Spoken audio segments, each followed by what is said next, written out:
gaafate moofaa kee miicattee namaan qafiigdu rakkina keessoo kee huccuudhaan haguugdu dhiqattee dibattee gaafa manaa baatu ilkaan kee mul'istee gaafa suuraa kaatu jiruuf jireenya kee suuraa kee madaalee namni waan hedduu jedha ala kee ilaalee waan rakkoon sin beekne qananiin jiraattu waan beeloftee hin beekne guyyuu cooma nyaattu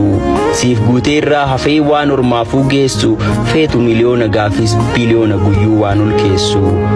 jedhee duuba kee ilaalee waan sammuunsaa fedhu fakkeesse si yaada dhabdeetu rakkattuu dhabuu keen amanuufiyyuu deebisee waa sirkaa barbaada garuummoo rakkinni hammaateef naman baqatanii akka bara golfaa kanaaf boqqolloonuutuma gubatuu ramaciirra taa'ee walammatee kolfaa silas haala namaa laalee namni waan garaasaa callisee dubbata madaa keessoo namaa waaqa uumaa qofatu hundumaaf hubata akkasii